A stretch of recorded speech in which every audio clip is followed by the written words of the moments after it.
Welcome back to Unscripted with Jed Snyder, and we're going to pick up the conversation that we left off last week. We kind of talked about that first chunk of your origin story, as we'd say, and we left off at you had just made the decision to retire, and now it sounds like you're going to start coaching hockey in Colorado Springs. So let's go ahead and take it from there. What happens with all of that?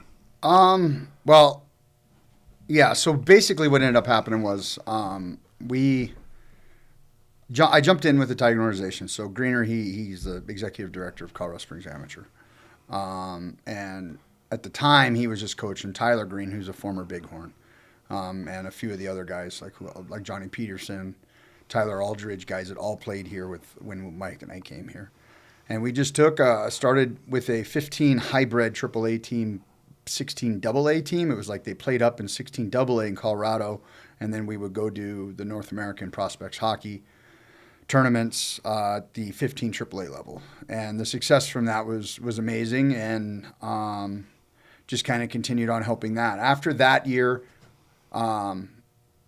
who else was on that team? It was like Sam Feemster was on there. Dave Feemster's father helped coach with that. He was an assistant coach with me while Mike was the head. And I mean, just the fucking stories on that guy are just absolutely hilarious. And that was the year that we were in. Where were we? We were in Detroit, and they were having a North American Hockey League showcase as well, and our team was there. And this guy's standing next to Mike in the buffet line for breakfast, and the guy's like, "Hey, how's it going?" Mike's like, "Good." He goes, "Paul Coffey."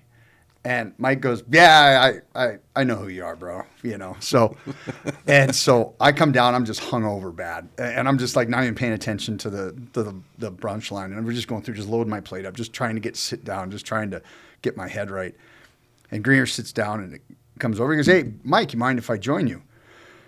And I look up and I'm like, "That's fucking Paul Coffey." His son was playing for Corpus in the North American League, and so it was, he sits down and they're bullshitting and stuff, and we're bullshit. Well, he goes, "So who you coach?" We're like, "We're coaches." And Greener's talking to him. I'm in no shape to have a conversation with this dude.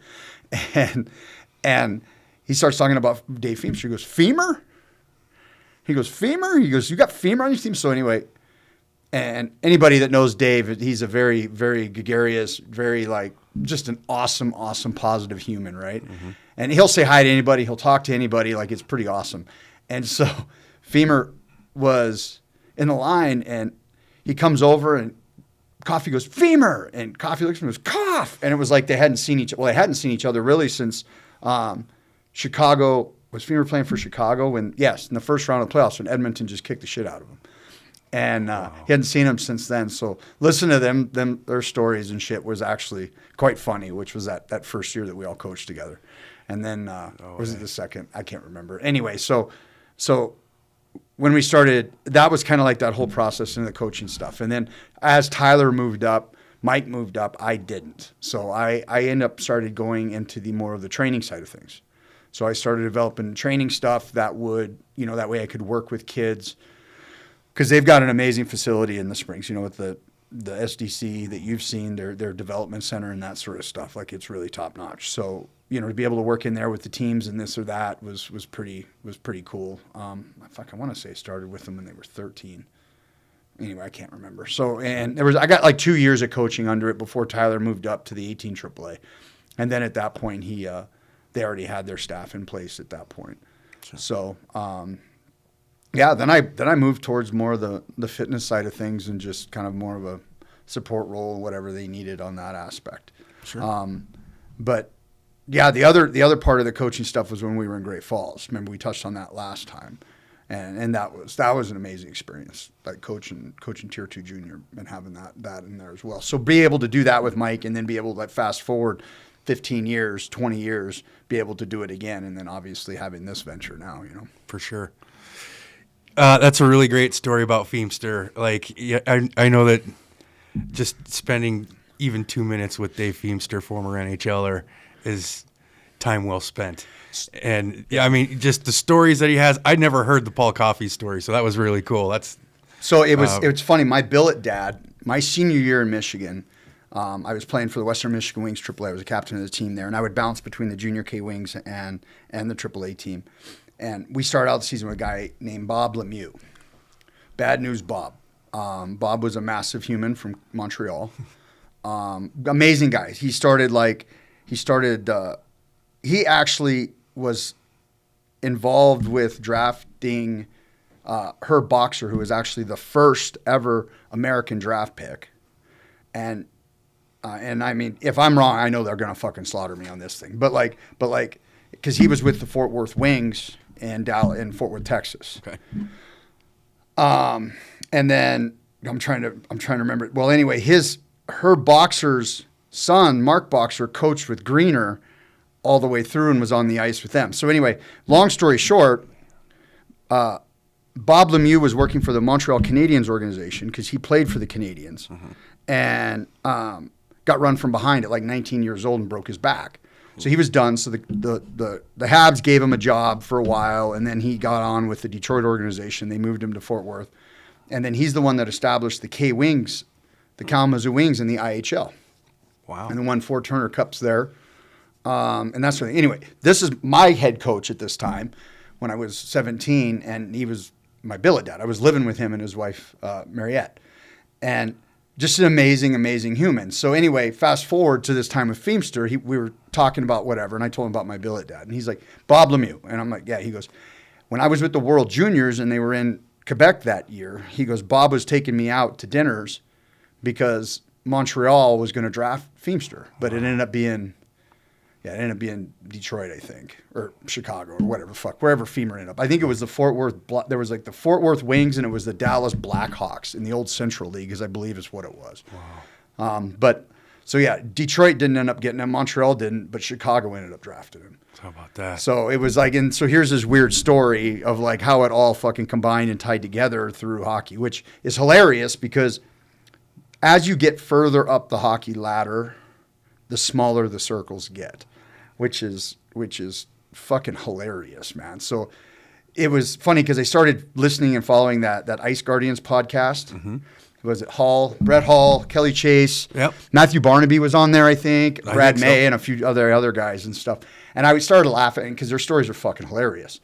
But like at the end, like hockey as a whole, and I think baseball, a lot of these sports that have minor leagues, the stories are exactly the same. It's just the resources at their fingertips that are completely different, right?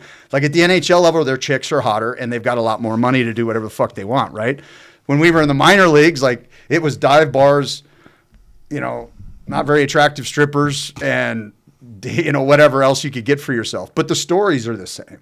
So, you tie all that into the conversations, about Bob and, Feemer and Coffee, just normal guys, and all that stuff. It's pretty funny how the hockey world is shaped that way. And I assume anything with a minor league program, like baseball, probably has the same shit. You know what I mean? Yeah. It's just the resources at everybody's fingertips because you listen to that podcast, and those guys are fucking hilarious. But you can place it, like with my little simple career that I had with hockey, you can place it, like each one of those is like you know exactly what they're talking about, and you can relate it to exactly what the fuck is going on, whether it's minor league, whether it's junior league or whatever. Those guys are just talking about it at an elevated level, Sure. Man, that's incredible. Like I know, and I won't go into it because, it's not about Dave Feemster, but maybe there should be a Feemster episode one day. Oh, fuck, it'd be 3 hours long, dude. Oh, 100%. And he'd talk in circles. It would be a riot the entire time.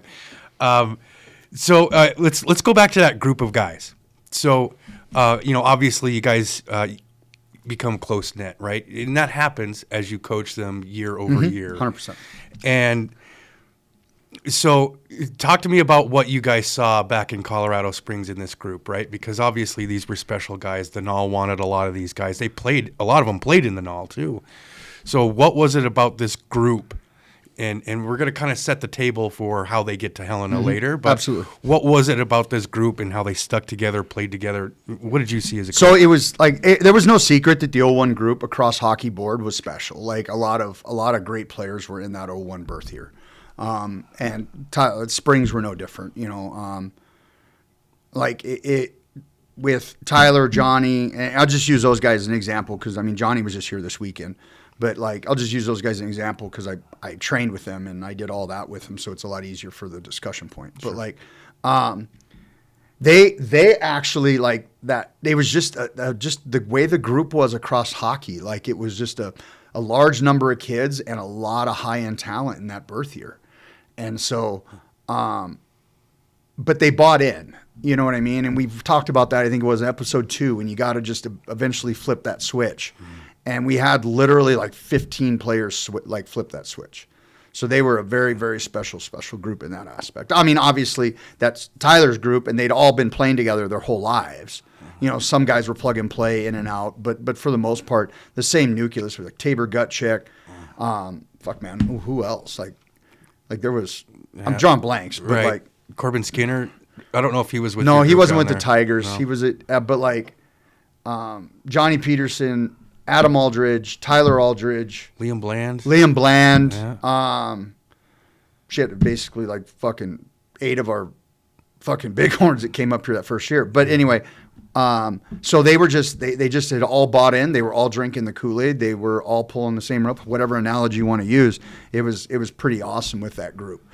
That's cool. And so you guys were going to tournaments, showcases, things like that. They're a tournament-bound team, right?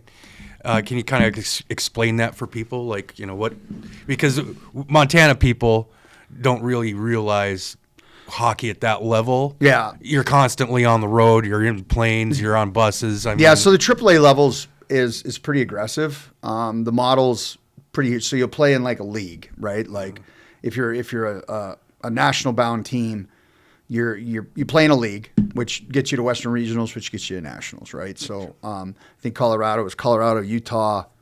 Well, they do the state tournament, and then the state tournament, because at the time there was 6 or 7 AAA teams. You do a state tournament. Winner of that goes to Western Regionals, which would play Texas, Arizona, California, I believe, and Utah. Okay. And it'd be the Western states. And I can't remember if Washington's in it or not. They are now because they got the Kraken, but the AAA team. But before, I don't think that they had a AAA team that would make it down. Anyway, I could be wrong. But and then they would go national bound. Well, you have to play within your league or your state or whatever that is. And then they join an actual league, which would be like the Tier 1 Elite, the North American Prospects Hockey League. Michigan has its own thing called the High Performance Hockey League, and I have no idea what the fuck they got out east. But they all meet up and they'll bring in, each league will bring in guest appearances and all that stuff, and they have to have, I believe it's like 20 or 30 games in a league to determine national bound, and then they have to do the state tournament and everything else. So if you're in a state that doesn't have any other AAA, like Texas has one team. Mm-hmm. It's the Dallas Junior Stars.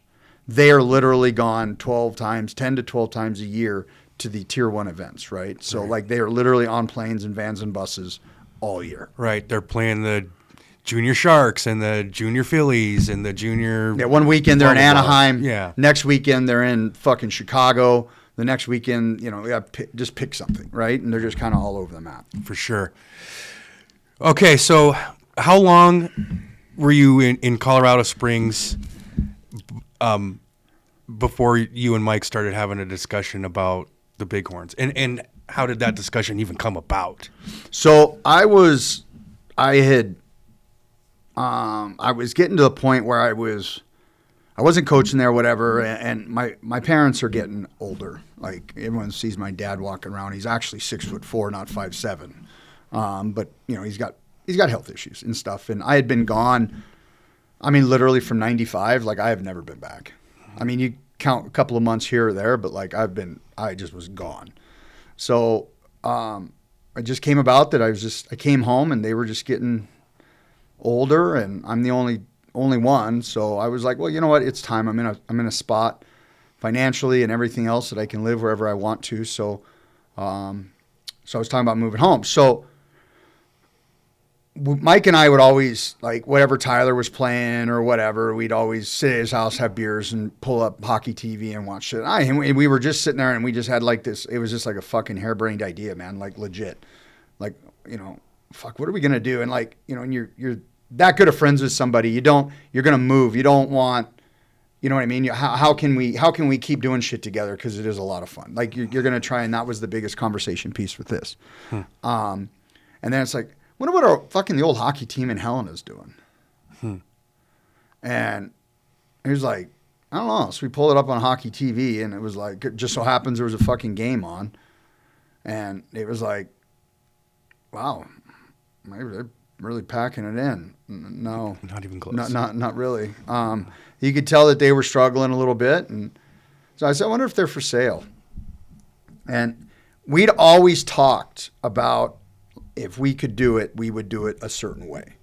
And we would always make it about the players. Like we could do this better than anybody else and set a new bar for what it is.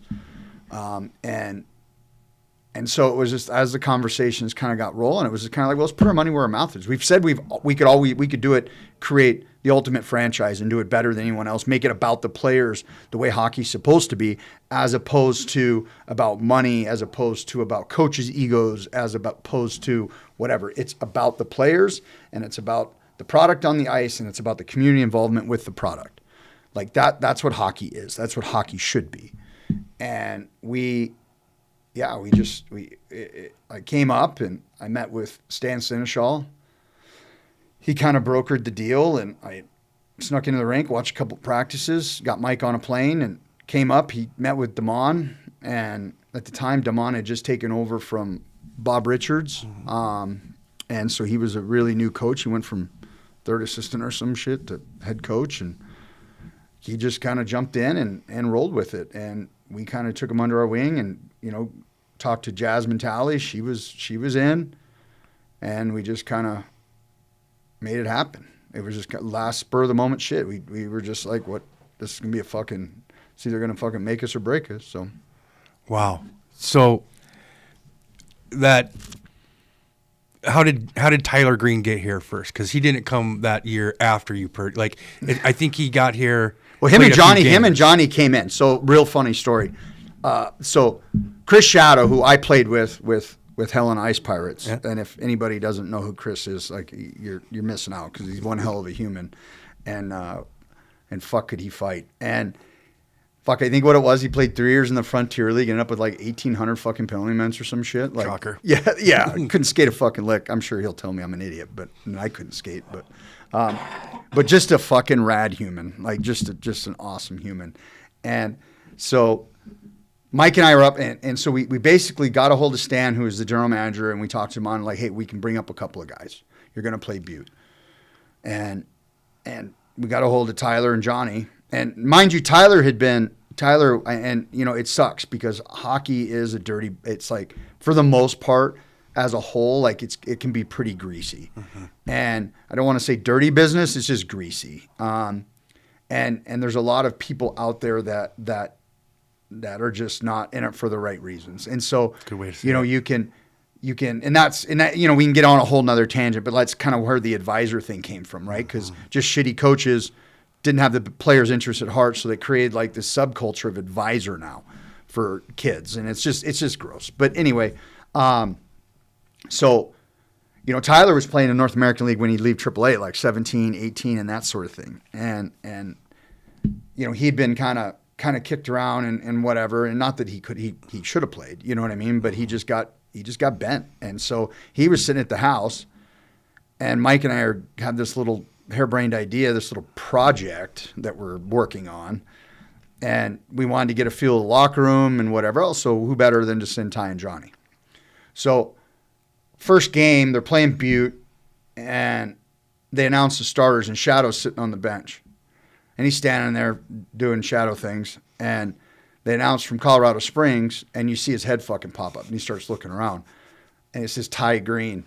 And he starts scanning, and me and Mike are standing. I think it was like section C, and we're stepped back, and we're just kind of sitting there. And we wave at him, and homeboy gives us the double bird, like just straight up tells us to fuck off, right?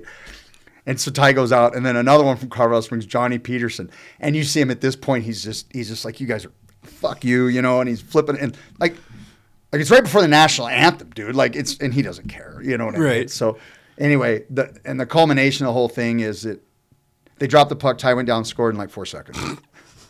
Jeez. So that was their first game. And they played that weekend. And obviously they gave us some really good feedback on what we were dealing with and that sort of thing. They practiced all week and then played the 2 games. And we thought we had some stuff we could work with, and we just took it from there, man. That's such an awesome story. Like Tyler scoring right away and making an impact right away. Behind the scenes, as you know, February turns into March that year, and you're talking with Randy. What were those conversations like? Was he amicable about the purchase of the team? Like, how did that? Yeah, everything was really receptive. Like, he was receptive. Like, he got it. I mean, at the end of the day, you know, without Randy coming to the table and having a discussion, there would be no Mike and Jed with the Helena Bighorns. For sure. And he truly does love the Bighorns. And he just couldn't invest a lot of time. I mean, he's a really busy guy, and with what he does, and like, you know, he just wanted to see the Bighorns stay in Helena like that. He's just a super fan, you know, and that's awesome, you know.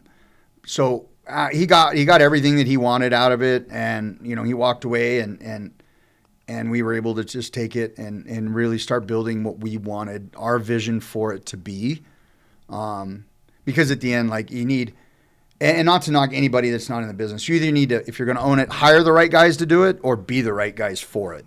And we came in, and Mike and I split the business right down the middle. We were very cut and dry and white and black on what we both do, and we just took it and ran with it. And obviously, with the friendship that we've had for 30 plus years, you know, there's no second guessing it. He's going to do his part, I'm going to do my part, and I mean, obviously, we've seen the product, so for sure, it's been cool. So you got the team taking over. You're moving to Helena. Greener's going to stay in Colorado Springs because he's got a job there too, right? And he's working, multiple jobs at this point, right? He's still in the hotel business. He's running AAA. He's running youth programs. And why not own a hockey team in Montana on top of it? Makes right? sense. For sure. And what was job number one, Jed, when you got boots on the ground and you got here? What was job number one? For me, clean the rink. I mean, at the end of the day, like, people need to walk in, and obviously we ruffled a lot of feathers coming in because people don't like change, because change creates accountability, and motherfuckers don't like that. Right. So, you know, we had to clean the rink. We had to change the face of the rink. You had to, you know, kind of just go and just start and just see what falls loose and start fixing and going. And that was the biggest thing, because at the end of the day, like, you can't recruit the best kids if you don't have the best facility. Your rink sucks. It's going to be really hard to create a fucking environment of really good hockey players, because they're going to walk in and go, okay, like, no. You know what I mean? And it's challenging, and it is. We're very fortunate because we, you know, with the time, Stan, who was managing the rink, and Oren was the owner, were very receptive to what we were doing, and as hard as it was, backed us in what we were doing. And obviously now with me owning the rink, like, it's 100% we have control and we can do whatever we want. And it is about a product from top down. You have to have a building, and the building allows you to get the best players.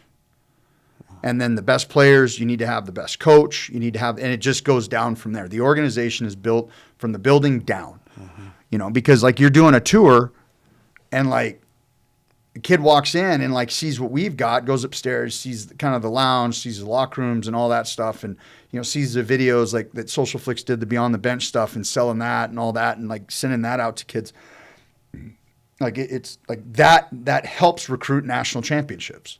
You know, if you don't have a lot of the stuff, then or you should say you don't have the ability to promote an environment that they're going to spend 7 months in, you know, and really make it comfortable for them, then, you know, you're not going to be able to recruit the top end guys all the time. I mean, you're going to get some, but then you got to question character too, right? So like, that's a big piece of it as well. So, you know, that's kind of what we did. So we went in, and it was literally like, clean the place up, entertainment value. Like, what can we do to make the fan experience best? Because without community, you don't have a fucking hockey team, you know? So, yeah. So then we cleaned it up. The fucking Jumbotron came in. And that was just a fucking game changer, right? Like 100%. That thing on anybody that sees, I mean, it's just a game changer. Like it's fucking legit. And then obviously the stuff you've done to make it interactive and everything it's just every time we're just building on it. And then the next year, the lights, and then,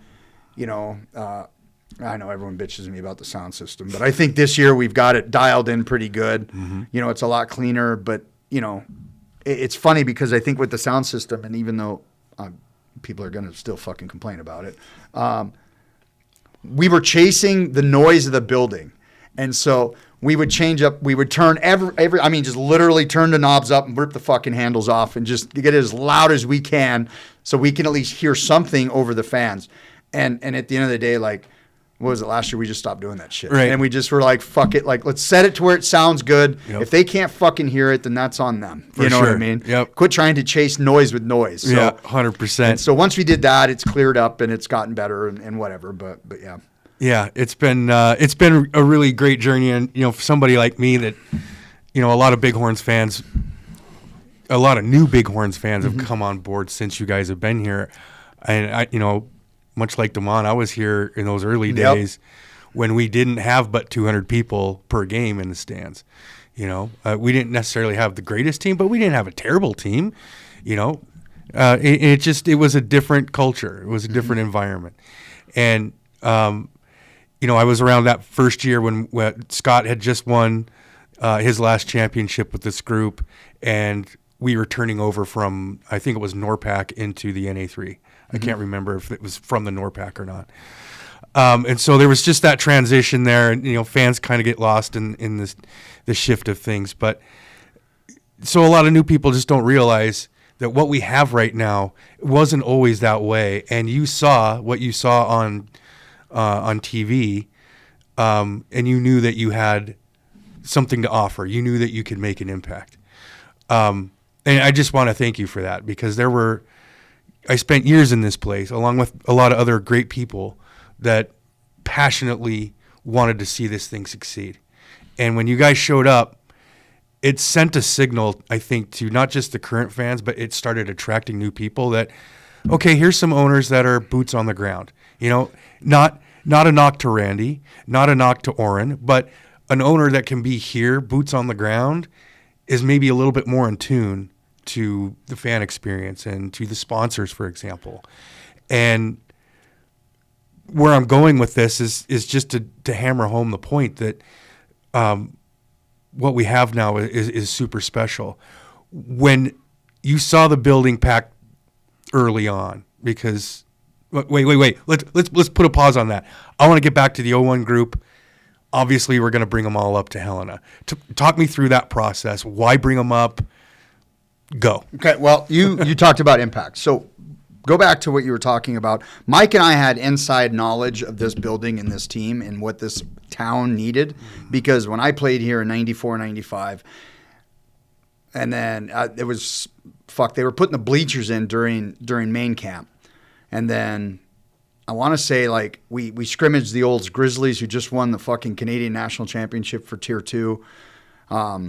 And we played them 3 times, and then we got our stands in, and then whatever, and it was packed all the time. And those early years of the Ice Pirates, it was packed. Like, when Greener was there 2 years, I think, and then left that halfway through the third because Stan had bought Great Falls, so moved him up there and gave Greener a piece of that action. And that's when Cookie and then Scotty came in for the Ice Pirates. But even those realms were big. I don't know when the actual decline started, but like during the Ice Pirate years, man, it was heaving. So we knew what it could be because of what it was. Gotcha. With that being said, we needed to make a splash.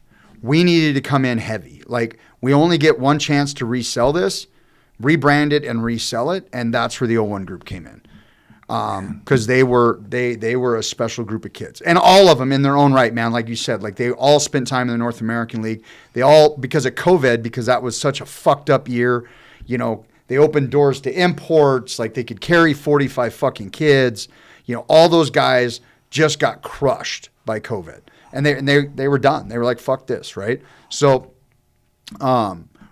we started talking to them, and Liam was actually playing for Missoula right at the time, and he he wanted to come to Helena, so we orchestrated a trade there because Missoula went to Badlands. And before people don't know this, is that the Helena Bighorns were either going to get bought by Jed and Mike, or they were going to get bought by the group out of Rapid City. Wow. So the Helena Bighorns were either going to stay because of Jed and Mike, or they were pulling it to Rapid City. So there's truth to the rumors that the Bighorns almost left. There's truth to that rumor. Wow. So but then we came in, and Missoula went for sale, and they just shifted over and bought Missoula. How about that? So there was sniffs. We're good friends with the Badlands Sabres owners. Brendan Hodge and Vernon, those guys are rad.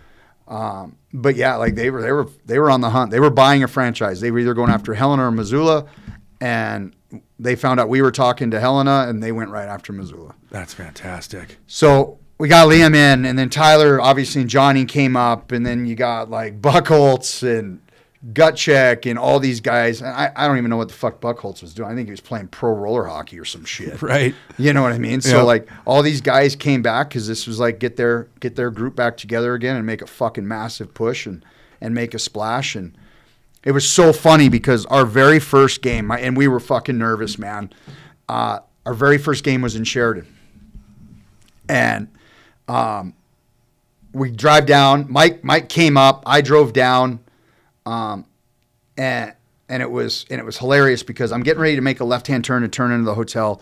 I couldn't see this car. I ended up hitting this car, and I'm sitting there getting a ticket and whatever. And the boys are on a walk, and it was before game day, and they see me, and this guy's coming down because he thinks I'm arguing with this young lady, which I'm not by any means. I'm just making sure she's okay. Sure. I'm totally at fault, but here's this little girl, and then there's me, right? So this dude's thinking he's going to come save this girl.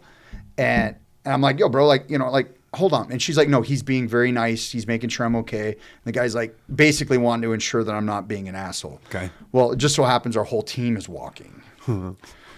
And the guy's like, who are they? I'm like, oh, that's actually my fucking hockey team, bro. And he's just like, oh. And they're crossing the street now. And they're coming across as a swarm.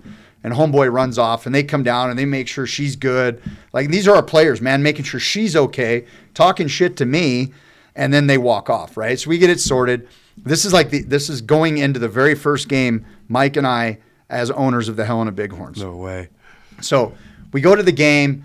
Obviously, walk in, get a couple adult beverages or 40, and we're sitting in the stands and stuff, and they come out and are like the butterflies, man, that feeling of just amazing, because obviously anyone that's been to our games, our players look like walking billboards, and they look legit, everything looks the part, everybody's in half shields, it looks like fucking junior hockey, and we rip them 10-rip, and I think we scored in fucking 3 seconds again, or something ridiculous, right? And it was just floodgates open, and that feeling that, hey, we're gonna put this back on the map was just so amazing, and then.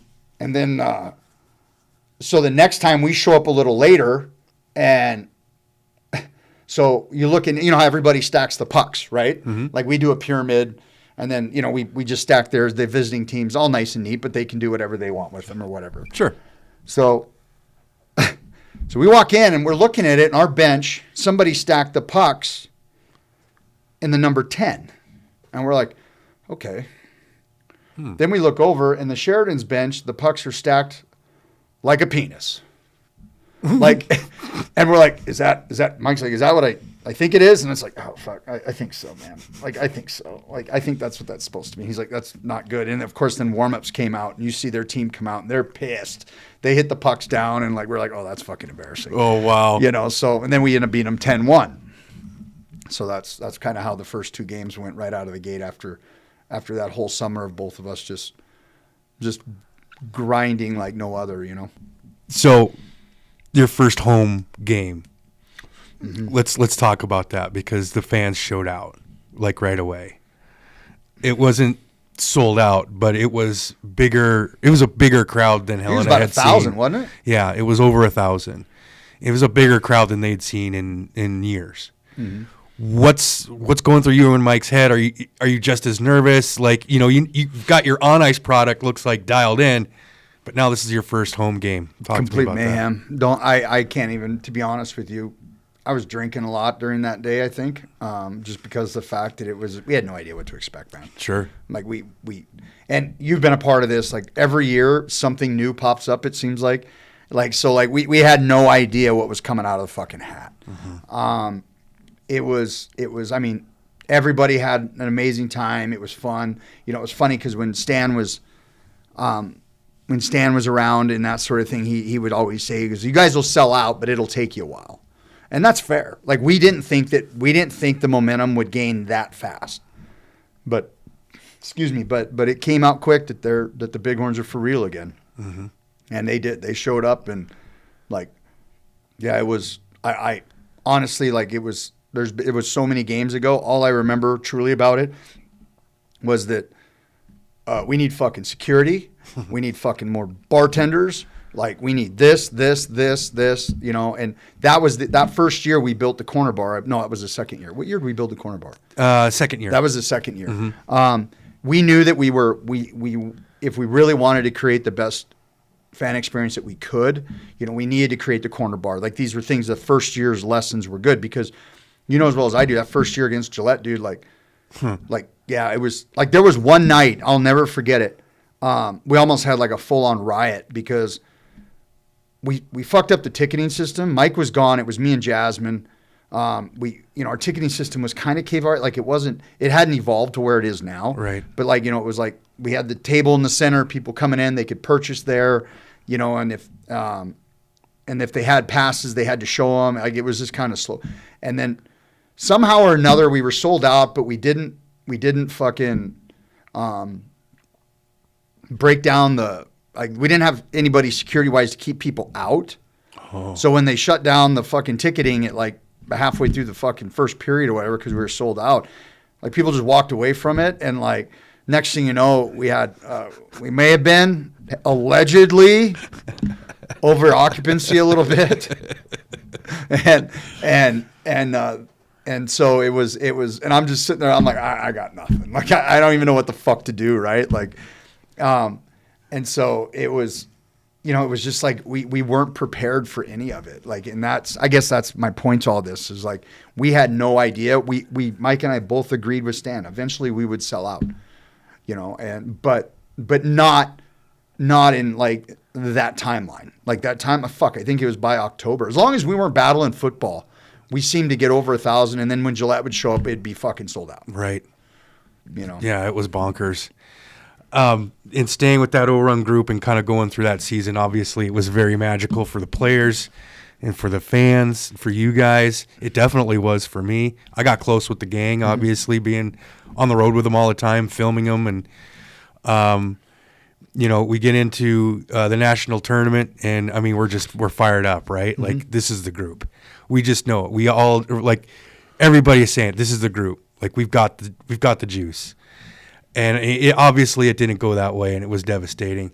But talk to me about the lasting impact that those veterans had on that next group, because we ended up having a couple kids that stuck around and ended up winning a cup. Right?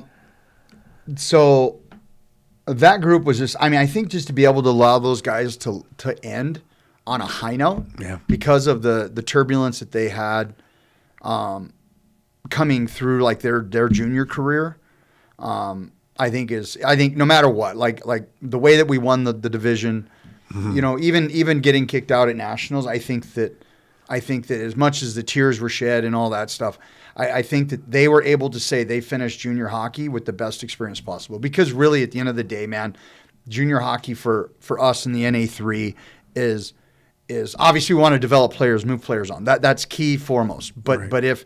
But if you're a 20-year-old, like our product is nostalgia. Like you can look back and say, like that was probably the most fun I've ever had. And if you can do that, then the Helena Bighorns have done their job as far as you as a hockey player. I mean, just look at the people that come back. You know what I mean? Like, right. Like either players that come back feel that they have ownership in the team now. And even guys like we had Dalton Bowles that was back, who played with Damon and Theo. And like he's a Helena Bighorn. Like he feels that. You know what I mean? So right. you don't have that in a lot of programs. And that's one thing that even no matter who coached, whether it was Scott or whoever, the boys are proud to be Helena Bighorns. Even during the dark times, like that was. I wouldn't say dark. That's not fair. But just during the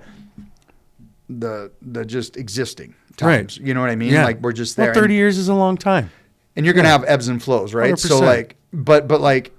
To be able to have like, guys like Bob and Scott and all these guys that still kept the organization alive, to get it to where it is now, like that's huge. But every one of those guys that played, like for the most part, especially like in Theo's time and DeMond's time and Dalton's time and my time, those teams are still really a big part of, like I was just texting with Mike Ryman, who I played with here in Helena, trying to talk him to come into the Wyatt Winfield.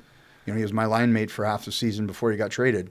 And here, so, I mean, like, me and Chris Shadow are extremely close. He lives down in Butte. You know what I mean? Like, The guys from that first year, the guys from these teams are all connected, and they're all close. And that's one thing special that the Helena Bighorns has. I love that first year when you guys were here for the Wyatt. I love that you implemented a rule that the locker room was only for Bighorns alumni. It current or former, but you had to have wore the sweater to be in that locker room. And I thought that was a really beautiful precedent. And I just felt like it really locked in what Bighorns culture is all about and what it intended to be over the years, even before you got here. Maybe didn't fully realize until after you got here, but here nonetheless. And I don't know, man.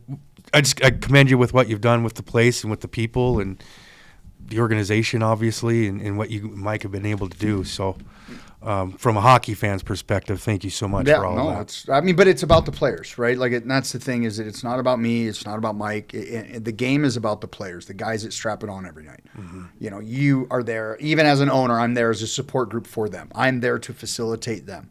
You know what I mean? There to facilitate their needs. There to make sure they have everything that they want, that Mike, us together can give them, because then there's no excuses. Right. Like, there's no excuses. You got everything you want, dude. Like, block a shot.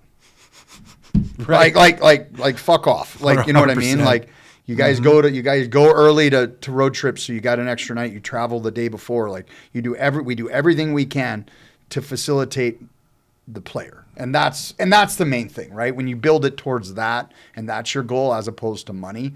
Because in all fairness, there's not a lot of money in junior hockey, but barely any. Right. You have to do it for the right reasons. So that's the biggest thing. So once that's bought in, and the players see that, like, it changes everything. So that's the biggest thing. It's not about any one person. It's about that brand, and it's about the team. And whether that is community based, which, everybody, and that's the thing, is Mike and I might be the direct owners, but, like, this is a community team, dude. Like, it ain't fucking Mike and Jed's team. It's those 2,000 savages that are cheering for our boys every night. It's their team. You know what I mean? Like, we just happen to just call the shots. Sure. And that's what makes us special. That us, meaning the Bighorn community, the Bighorn fans, the Bighorn ownership group, all that stuff, because we're all intertwined that way. Right. Because it is about the players, period.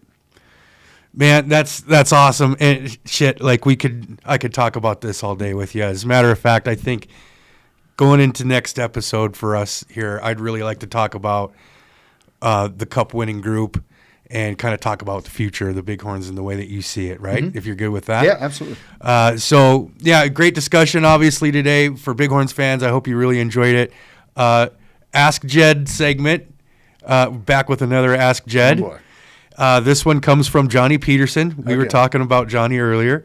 And actually, you started the episode by kind of talking about this. Johnny wants me to ask you about the time they did 1,000 jump squats.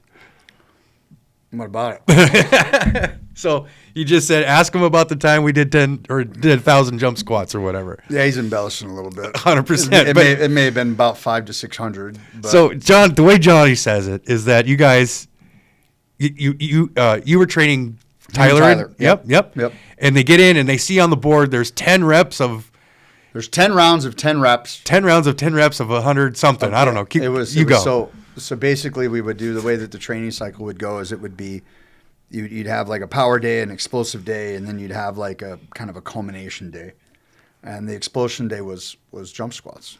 Okay. And yeah, so that's what it was. I mean, it was funny because I got these Russian training manuals and stuff and really dove into. I mean, I spent a year creating their shit. Right. And yeah, man, like it sucks to be you, bro. Like this is what you want to do, man. Right. And like he'll always say it, and Johnny's God bless him. He said he was about to. That was the closest he'd ever been to crying that day. Yep. And I was laughing my ass off because like no, dude, there was multiple days that he would cry.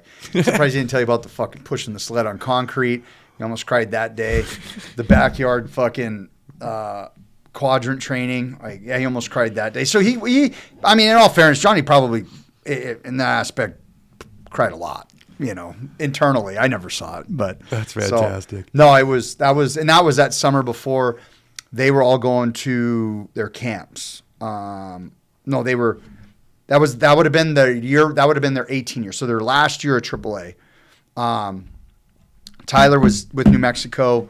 Johnny was tendered by Chippewa, I believe, and both in the North American League. Tyler chose to come back to play his 18 year with his buddies just because of the fact it didn't. You know, he wanted to play. Like sure. Ty wants the puck, right? 100%. So like North American League being that at that age and his size, unfortunately, you know, we all agree if Ty was 6'4", he wouldn't be around. Right.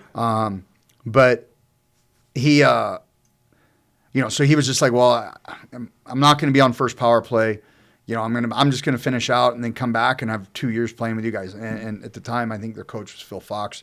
He was like, yeah, no, cool. He goes, we'll just, and then as soon as they were done, he called them up to New Mexico, right? So like, okay. Whatever. And then Johnny was Chippewa. Well, that year was the year that we really started getting after the training. And yeah, man, those guys fucking worked and holy fuck, the results were unbelievable, you know, and how they did it. So yeah, I mean, sometimes you got to shed a tear to get better. Poor Johnny, you know. That's awesome. All right. Well, thank you, Jed. Yeah, absolutely. This was fantastic. I hope you guys enjoyed it as well. That's Matthew back there on the ones and twos. I'm Brad Oldhouse, and thank you so much, Jed Snyder. We'll see you guys next week on Unscripted.